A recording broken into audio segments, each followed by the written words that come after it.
Ситуацията знаеш каква е? Ситуацията е така, че примерно няма проблеми, нерви, това, много стрес, няма проблеми. Обичам напрежението си. You can't take the pressure. Прешър, не прешър, днес ще си говорим за това, какво питат момичетата по време на разговорите в кухнята. Ако ви е интересно, гледайте. Ако не ви е, пишете в коментарите какво искате да чуете допълнително. Бай! Разговорите в кухнята продължават. Просто ще продължат под малко по-различна форма. Този път съм сама, защото с момичетата си говорим behind the scenes много. И ми прави впечатление, че колкото повече пораства един тинейджър, така да го кажем, толкова повече чувствата и емоциите започват да бушуват и толкова повече объркването нараства. Какво имам предвид? Напоследък ми прави впечатление, че основните теми на разговор, които имаме, са свързани с това, защо момчетата не предприемат първата крачка. Много е интересно, защото по мое време, ако трябва да съм честна, момчетата си бяха момчета, те не се криеха, те просто идваха, казваха: харесвам те, искаш ли да станем гаджета, и всичко беше точно. В момента обаче нещата изобщо не стоят по този начин. В момента повечето момчета показват някакъв афинитет към момичетата и сякаш чакат тези момичета или винаги да са на разположение от една страна, и от друга страна, докато са винаги на разположение, да бъдат те проактивните, те да направят първата крачка. Поради тази причина аз имам едни таро карти, които ползвам много често, и тъй като изобщо не разбирам от таро, ако трябва да съм честна, а пък има някои неща, когато сме на кръстопът, които изискват допълнително обяснение, реших да си направя един чат-бот, който да ми помага, защото все пак хората, на които аз пускам таро карти, много добре ги познавам и не мога да бъда особено обективна. Та си направих един чат-бот, който да ми помага.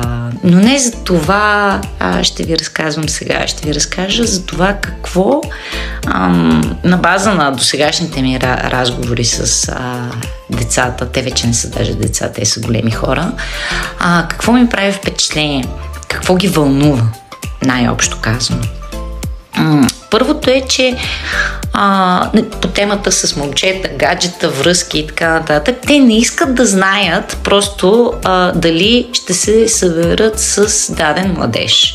Те искат да разберат защо усещат това, което усещат, правилно ли го чувстват, той какво си мисли, как да хем да отстояват себе си и да не се загубят от една страна и да постъпят правилно, да постъпят като истински дами, хем от друга страна, много интересно, да го привлекат така, че той да направи първата крачка.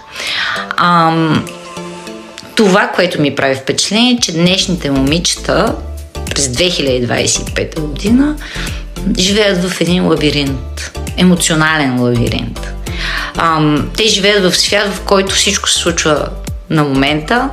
Ти скроваш в TikTok и веднага го получаваш. Отиваш някъде, казваш, то се случва. И за съжаление, чувствата не могат да бъдат подредени в чатове или сторита в Инстаграм.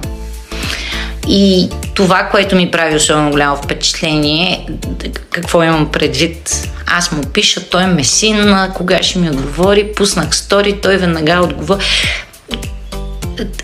Този емоционален лабиринт няма нищо общо с забързаното ежедневие и дигиталните технологии, към които не към които, а с които ние живеем денонощно вече. Това е реалността.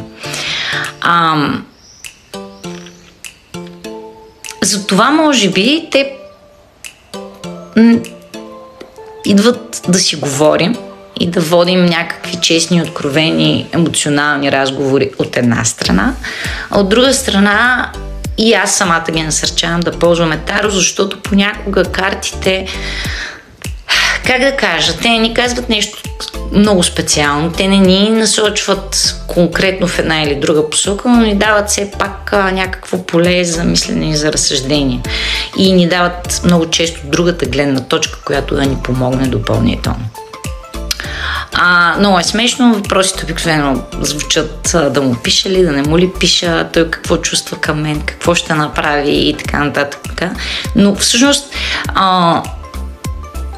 магията в кавички, която стои зад всеки един от тези въпроси и отговори от страна на картите, е посоката и под повърхността на тези въпроси стои един копнеж за сигурност, за утеха, за готов отговор.